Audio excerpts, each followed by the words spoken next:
Good morning, everyone. Let me get to full screen. Oh, gotta make sure the Fallout Boy t-shirt is visible. Sorry. Fall Out Boy. I don't know. I just love that band.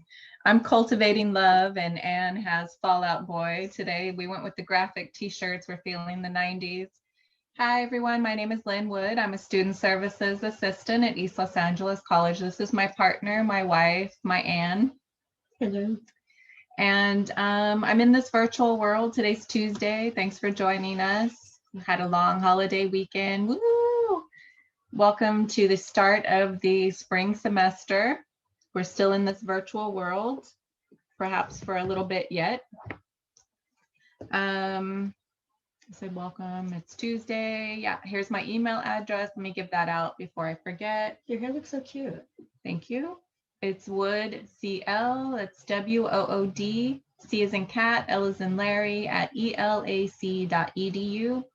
Feel free to send me an email if you are a student, you know of a student who wants to apply or is struggling in the system, can't figure out how to enroll, late enroll, or has questions just in general. Feel free to send me an email and I'll see what I can do to help. And if you're looking for a good queer place to get your hair cut, we highly recommend Folklore. Folklore on Cypress. Yeah, I was just going to say, where are they? I think it's 1277 Cypress. Is it in the city of Los Angeles? Yeah. And I believe the owner is Pony Lee. Pony Lee, yeah. And he's fabulous. And we've gotten our hair cut twice. We've had the privilege to go and get cut by Bree, and they are lovely. Yes, Bree is fabulous. Yes. So that's Folklore Salon. They have a GoFundMe right now. They're actually looking for donations. Of course, they're struggling like a lot of small businesses. They're a queer-owned and operated business, hair salon. They also have buttons, queer buttons, stuff you maybe wouldn't find at other places. They have coffee. They do pop-up shops. Of course, once we're not in this COVID world, they want to have events, queer community events, of course. They just moved over there not long ago, and then yeah, they were in Echo Park before. But yeah, that's Folklore Salon. They're fabulous. Also, for food resources, I wanted to share that I know you don't have to make an appointment for, but weekly food giveaways are done at the Garage Board Shop. They're in East LA, the Garage Board Shop. They're on Atlantic in East LA. Eastmont Community Center in Montebello, Eastmont Community Center in Montebello. Both of them do weekly food giveaways that you do not have to register for. The Garage Board Shop is a walk-up. Just bring a cart or something to carry the pounds of food in. And Eastmont is a drive-up. I believe they're both on Fridays. So just double check with each organization. Thank you. Sorry. Bless you, love. A specific LGBTQ queer food giveaway is Mi Centro. They're in Boyle Heights. They have a pride pantry. They're a small organization, so they're only serving about 10 families each week, and you do need to register, but they do give you a bag of groceries. I know in winter specific, they were doing a hot meal along with the bag of groceries. But you do need to register for that. That's Mi Centro in Boyle Heights, their pride pantry. Another good resource is our Student Health Center. Of course, we're in this virtual world and they are offering workshops, but our health center is operated also through a service provider, and they're called ViaCare. ViaCare is still open for services, in-person services. They're located all along Atlantic Boulevard by the school. I think they start at 507, but I know there's one in the 200 block as well. They have a Well Woman program, so if you need, mammogram or pelvic exam or birth control, they have that there. They have dental. I think they just don't have vision, but they probably have a resource for it if you contact them. They're doing COVID testing. They're doing COVID vaccines. If you're an ELAC student that's 65 or older, or work in the medical profession. I think those are the people that are getting vaccinated right now. But ViaCare is offering the vaccine. What was that? Vaccinate LA. I had just gone on it the other day. And Yeah, you're supposed to be able to look. It's look and register and be able to find where places are, but it's a bit of a challenge. I haven't had any luck yet. That's what I'm saying. If you And I'm are 66. if you are 65 at least and an ELAC student, I would contact ViaCare and let them know that you're an ELAC student. They'll ask for your student ID number. They're not going to verify for any of their services that you've paid fees, just that you are a student. And yeah, they'll get you hooked up with the vaccine. That's what I heard anyway. Anyway, again, my name is Lynn Wood. I'm a student services assistant at East Los Angeles College. And yeah, this is the book that I'm going to talk about today. It's called Freedom is a Constant Struggle by Angela Davis. I think Anne has a different book, Zami by Audre Lorde. I'm going to read some from it. She has a new coloring book this week. Well, you know, new to you guys anyway. Unicorns Are Jerks. Oh my God, that's hilarious. A coloring book exposing the cold, hard, sparkly truth. Hilarious. Okay, so my book, the Angela Davis book, this is her most recent book, and it's like a series of essays, interviews, speeches, emails compiled, where she talks about Ferguson, Palestine, and the foundations of a movement. So I'll point out where the questions are and then let you know the answers so that it's a little smoother for you to understand. Let's see, where's a good question? Oh, here, it's starting out talking about intersectionality. You were a pioneer thinking along the lines of intersectionality. How has your thinking evolved? And her answer is, of course, intersectionality, or efforts to think, analyze, organize as we recognize the interconnections of race, class, gender, sexuality, has evolved a great deal over the last decades. I see my work as reflecting not an individual analysis, but rather a sense within movements and collectives that it was not possible to separate issues of race from issues of class and issues of gender. There were many pioneers of intersectionality, but I do think it's important to acknowledge an organization that existed in New York in the late 60s and 70s called the Third World Women's Alliance. That organization published a newspaper entitled Triple Jeopardy. Triple Jeopardy was racism, sexism, and imperialism.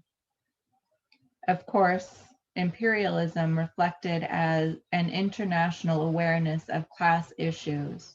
Many formations were attempting to bring these issues together.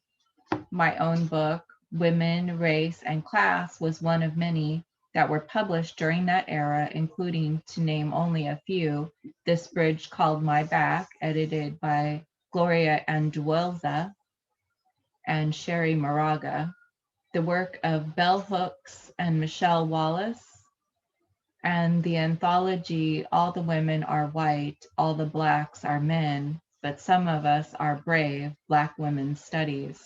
Ooh, that sounded like a good book. Yeah. All the women are white, all the blacks are men, but some of us are brave, Black Women's Studies.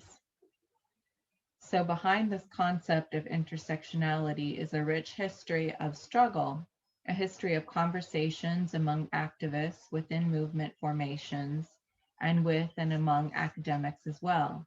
I mentioned this genealogy that takes seriously the epistemology production of those whose primary work is organizing radical movements, because I think it's important to prevent the term intersectionality from erasing essential histories of activism.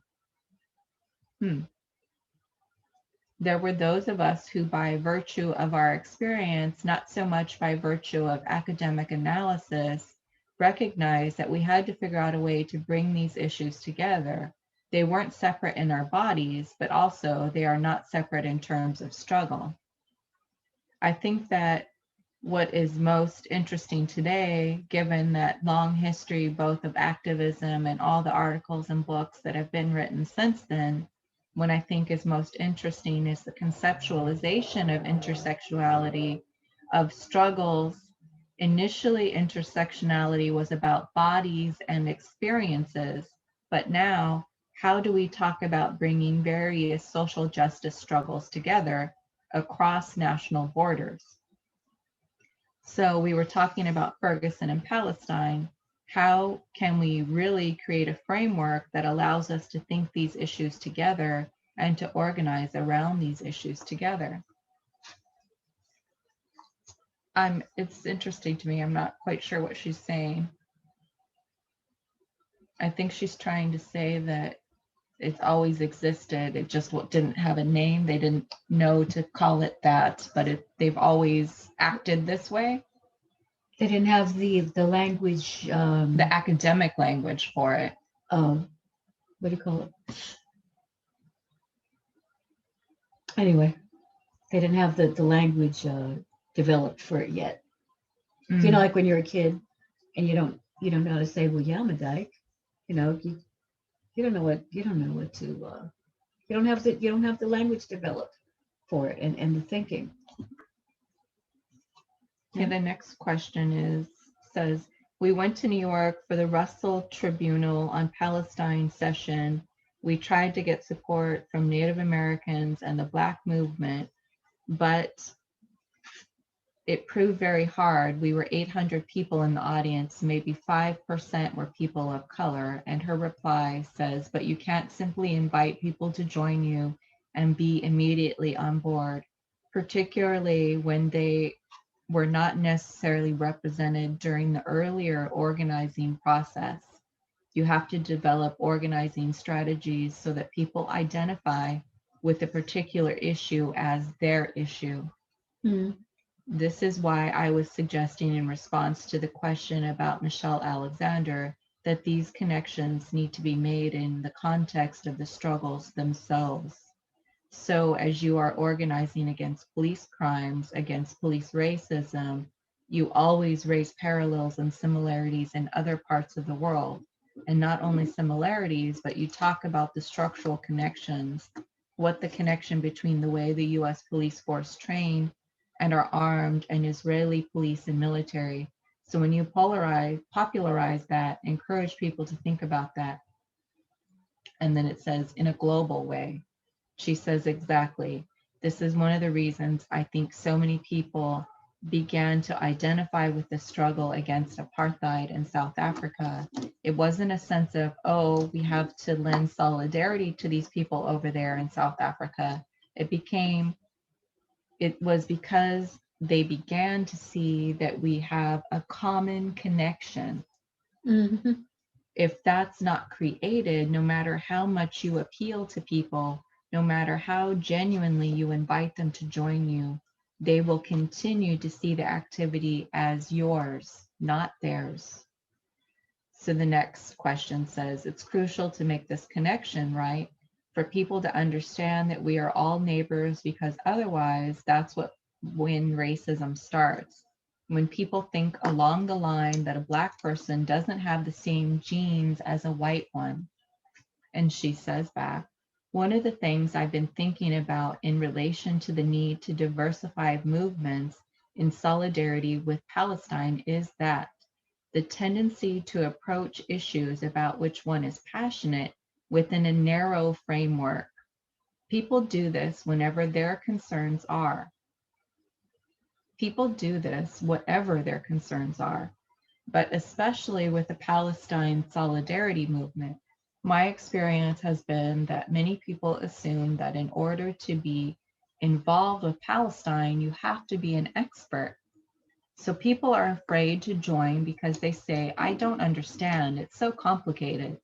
Then they hear someone who is truly an expert, who does indeed represent the movement, who is thoroughly informed about the history of the conflict, who speaks about the failure of the Oslo Accords, etc., when this happened and why it's important. But too often people feel They are not sufficiently informed to consider themselves an advocate of justice in Palestine. The question is how to create windows and doors for people who believe in justice to enter and join the Palestinian solidarity movement, so that the question of how to bring movements together is also a question of the kind of language one uses and the consciousness one tries to impart. I think it's important to insist on the intersectionality of movements. In the abolition movement, we've been trying to find ways to talk about Palestine so that people who are attracted to a campaign to dismantle prisons in the US will also think about the need to end occupation in Palestine. It can't be an afterthought. It has to be part of the ongoing analysis. I think I'm going to stop there so that we can pick up with Zami, with my aunt. Very interesting to me. Anytime you have an opportunity to listen or read or be next to or anything to do with Angela Davis, take advantage of it. She obviously has been through some shit and she's got some shit to share, so I'm willing to listen. Yeah. So wise. I feel like I can learn. I feel, like even just from reading this book, you know. I mean, I feel like I can learn something from her that I haven't learned before. Like she's saying, well, it's hard to figure out. It's hard to wrap your brain around it, and nobody wants to be called anti-Semitic. No one wants to be anti-Semitic or racist, for that matter, or racist, or any of those things. But yeah. It's just, it's Black History Month, the shortest history month of the year, the shortest month of the year, I meant to say. So just embracing talking about Angela Davis and Black authors as much as we can. And if they're LGBTQ or LGBTQ related, then, all the better. But okay, I think I'm going to start, I think this is where I left off. Anyways, chapter 12. Oh, I don't know why I'm showing you that. It's not a picture book. I think you meant to show us the cover. It's like she calls it a biomythography. I had never heard that before, biomythography. So like it's about me, but I made some shit up. That's what it makes me think of. I know you're saying jokingly, but it's like you have to fill in the cracks with stuff that makes sense, I think, when you write. Silly head. Yes. I love you, baby. And are you, darling? Okay. So this is chapter 12 of Zami.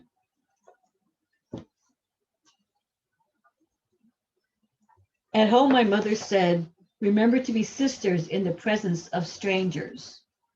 She meant white people, like the woman who tried to make me get up and give her my seat on the number 4 bus and who smelled like cleaning fluid. At St. Catherine's, they said, be sisters in the presence of strangers. And they meant non-Catholics. In high school, the girls said, be sisters in the presence of strangers. And they meant men. My friends said, be sisters in the presence of strangers. And they meant the squares. But in high school, my real sisters were strangers. My teachers were racists, and my friends were that color I was never supposed to trust. In high school, my best friends were the branded, as our sisterhood of rebels sometimes called ourselves. We never talked about those differences that separated us, only the ones that united us against the others. My friends and I talked about who studied German or French, who liked poetry or doing the twist, who went out with boys, and who was progressive. We even talked about our position as women in the world supposed to be run by men. But we never ever talked about what it meant and felt like to be Black and white, and the effects that had on our being friends. Of course, everybody with any sense deplored racial discrimination, theoretically and without discussion. We could conquer it by ignoring it. I had grown up in such an isolated world that it was hard for me to recognize difference as anything other than a threat, because it usually was. The first time I saw my sister Helen in the tub naked, I was almost 14, and I thought she was a witch because her nipples, sorry, because her nipple, sorry, and I thought she was a witch because her nipples were pale pink against her light brown breasts, not deeply purple like mine. Interesting. But sometimes I was close to crazy with believing that there was some secret thing wrong with me personally that formed an invisible barrier between me and the rest of my friends who were white. What was it that kept people from inviting me to their houses, their parties, their summer homes for a weekend? Was it that their mothers, sorry, was it that their mothers did not like them to have friends the way my mother didn't? Did their mothers caution them about never trusting outsiders? But they visited each other. There was something here that I was missing. Since the only place I couldn't see clearly was behind my own eyes, obviously the trouble was with me. I had no words for racism. See, she didn't have the language to express what she wanted to. Sorry, it's too close to the so I didn't want to hit the computer. On the deepest level, I probably knew then what I know now, but it was not serviceable to my child's mind to understand, and I needed too much to remain a child for a little bit more. We were the branded, the lunatic fringe, proud of our outrageousness and our madness, our bizarre colored inks and quill pens. We learned how to mock the straight set and how to cultivate our group paranoia into an instinct for self protection that always stopped our shenanigans just short of expulsion. We wrote obscure poetry and cherished our strangeness as the spoils of default. And in the process, we learned that pain and rejection hurt, but they weren't fatal, and that they could be useful since they couldn't be avoided. We learned that not feeling at all was worse than hurting. At that time, suffering was clearly what we did best. We became the branded because we learned how to make a virtue out of it. How meager the sustenance was I gained from the 4 years I spent in high school, yet how important that sustenance was to my survival. Remembering that time is like watching old pictures of myself in a prison camp, picking edible scraps out of the garbage heap, and knowing that without that garbage, I might have starved to death. The overwhelming racism of so many of the faculty, including the ones upon whom I had my worst schoolgirl crushes. How little I settled for in the way of human contact compared to what I was conscious of wanting. It was in high school that I came to believe that I was different from my white classmates, not because I was black, but because I was me. For 4 years, Hunter High School was a lifetime. No matter what it was in reality, I got something there I needed. For the first time, I met young women my own age, black and white, who spoke a language I could usually understand and reply with. I met girls with whom I could share feelings and dreams and ideas without fear. I found adults who tolerated my feelings and ideas without punishment for insolence, and even a few who respected and admired them. Writing poetry became an ordinary effort, not a secret and rebellious vice. The other girls at Hunter who wrote poetry did not invite me to their homes either, but they did elect me literary editor of the school arts magazine. By my sophomore year in high school, I was in open battle on every other front of in my life except school. Relationships with my family had come to resemble nothing so much as a West Indian version of the Second World War. Every conversation with my parents, particularly my mother, was like a playback of the Battle of the Bulge in black panorama with stereophonic sound. Blitzkrieg became my favorite symbol for home. I fantasized all my dealings with them with against a backdrop of Joan of Arc at Rheims or the Revolutionary War. I cleaned my flintlocks nightly and poured my lead mold bullets after midnight when everybody else in my family was asleep. I had discovered a new world called voluntary aloneness. After midnight, there was the only time, you're an expert at it. After midnight was the only time it was possible in my family's house. At any other time, a closed door was still considered an insult. My mother viewed my any act of separation from her as an indictment of her authority. I was allowed to shut my door to my room only while I was doing my homework and not for a moment longer. My room opened into the living room, and an hour after dinner, I could hear my mother calling me. What's that door still closed about? You not finished your homework still? I came to the door of my room. I'm still studying, Mother. I have a geometry test tomorrow. You can't bring the book and study out here? Look, your sister working on the couch. A request for privacy was treated like an outright act of insolence, for which the punishment was swift and painful. In my junior year, I was grateful for the advent of television into our house. It gave me an excuse to retreat into my room and close my door for an acceptable reason.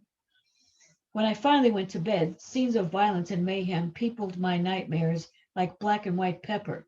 Frequently I woke to find my pillowcase red and stiffened by gushing nosebleeds during the night, or damp and saturated with the acrid smell of tears and the sweat of terror. I unzipped my covering and I washed it by hand surreptitiously every weekend when I changed my bed linen. I hung it on the back of the radiator in my room to dry. That pillow covering became a heavy, unbleached muslin record of all the nightly blitzes of my emotional war. Secretly, I rather enjoyed the rank and pungent smells of my pillowcase, even the yeasty yellow stains that were left after my blood was washed away. Unsightly as they were, the stains, like the smells, were evidence of something living, and I so often felt that I had died and awakened up in a hell called home. I memorized Edna St. Vincent Millay's poem Renaissance, all 8 pages. I said it to myself often. The words were so beautiful they made me happy to hear, but it was the sadness and the pain and the renewal that gave me hope. And here's part of it. For east and west will pinch the heart that cannot keep them pushed apart. And he whose soul is flat, the sky will cave in on him by and by. My mother responded to these changes in me as if I were a foreign hostile. I tried confiding in a guidance counselor at school. She was also the head of the English department, who kept telling me that I could do much better work if I tried, and that I could really be a credit to my people.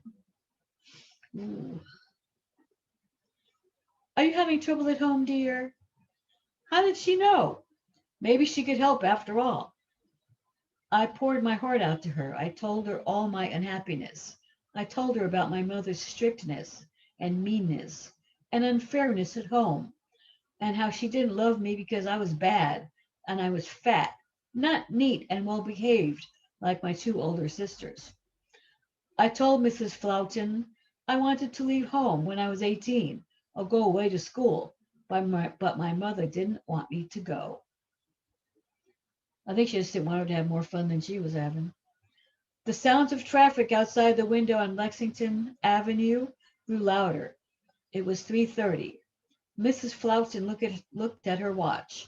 We'll have to stop now, dear. Why don't you ask your mother to drop in to see me tomorrow? Ooh-wee. Oh man. Oh, sorry, I made me lose my place. I'm sure we, I'm sure we can fix this little problem. I didn't know which problem she meant, but her condescending smile was sweet, and it felt good for once to have a grown-up by my side. Sad. Next day, my mother left the office early and came to Hunter. The night before, I had told her Mrs. Floughton wanted to see her. She fixed me with a piercing look from out of the corner of her tired eyes. Don't tell me you're making trouble again in this school, too? No, mother, it's just about going to college. Somebody on my side. I sat outside the guidance room. I sat outside the guidance room door while my mother was inside talking to Mrs. Floughton. The door opened. My mother sailed out of the office and headed for the school exit without so much as a look at me. Oh boy, was I going to be allowed to go away to school if I could get a scholarship? I caught up with my mother at the door heading to the street. What did Mrs. Floughton say, mother? Can I go away to college? Just before the street, my mother finally turned to me, and I saw with a shock that her eyes were red. Oh, she had been crying. There was no fury in her voice, only heavy, awful pain. All she said to me before she turned away was, how could you say those things about your mother to that white woman? Mrs. Floughton had repeated all of my words to my mother with a ghoulish satisfaction of detail. Whether it's because she saw my mother as an uppity black woman refusing her help, or both of us as a sociological experiment not involving human feeling, confidentiality, or common sense, I will never know. This was the same guidance counselor who gave me an aptitude test a year later and told me I should consider becoming a dental technician because I had scored very high on science and manual dexterity. Sorry. At home, it all seemed like, why not a doctor, or at home, it all seemed very simple and very sad to me. If my parents loved me, I wouldn't annoy them so much. Since they didn't love me, they deserved to be annoyed as much as possible within the bounds of my own self-preservation. Sometimes, when my mother was not screaming at me, I caught her observing me with frightened and painful eyes. But my mother ached and ached for something I could not name. Wow. As soon as she started telling the teacher, who guidance counselor, I was like, oh my God. It reminded me of the other day when we were talking about, you talked about your mom having to go to school. Yeah, it made me think of that too. To talk to the teacher. Yeah, when I was in third grade. You don't want my mama to come up in here. Yeah. My mother just didn't go. Yeah. And then she you go, went if they called her, but yeah. No, I know. Well, I never caused any trouble. She went for parent night, if they had parent night, back to school night, or whatever they had called it. Yeah. I remember her going for that. But this in particular teacher wanted to have a conference, much like we just heard in the book. But I hadn't told her oh, my mom's this horrible person or anything. No, she just wanted to have a conference with her so she could discuss how bad I was in school, if you can imagine. I just didn't want to sit down. I wanted to get up and walk around, and I really didn't want to listen to her.